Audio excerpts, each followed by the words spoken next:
Today in the grain market, we have green across the board. Everything is basically up and kind of rebounded from yesterday. The soybeans were up. That strong demand in the soybean oil is underpinning futures now, certainly with the crush margins really pushing it up, and it's helping the soybean market futures as a whole. It's driving futures up, kind of clawing back a lot of the losses that we had for the week earlier in the week.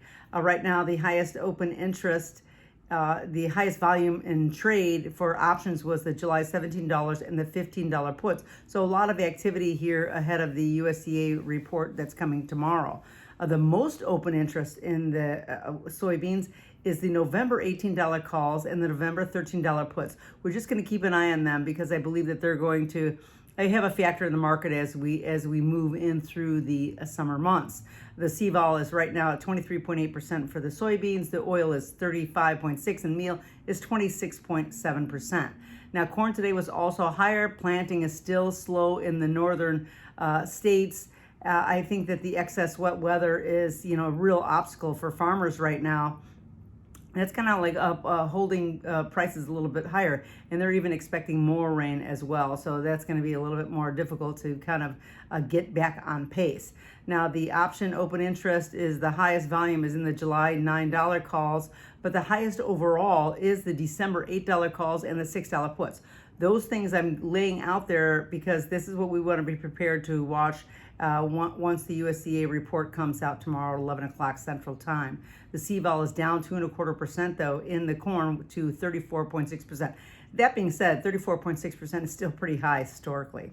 Now, wheat did surge today. That red flag alerts in the U.S. Southern Plains has really gotten a hold of the market a little bit, and the La Nina effect is keeping that area hot and dry and persistent and expected to continue.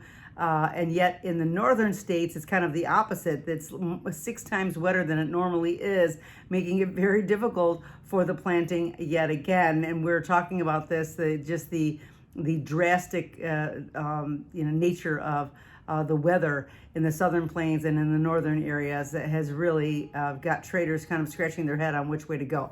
But right now the market is up a lot more, and we're actually in wheat, we've moved to the upper part of the channel that we've had about $1.10 channel since early April. So now we're up to the higher side there. The option open interest has the most trade today was in the June 11/20 calls, but the highest overall is in the December $14 calls. But the highest on the put side is the July $10 puts. Something to watch really for that wheat market. CVOL is at 41.37%, which is still pretty high. Weather is front and center right now, and we'll be watching to see how that's going to affect, and clearly with the numbers coming out tomorrow on the USDA report.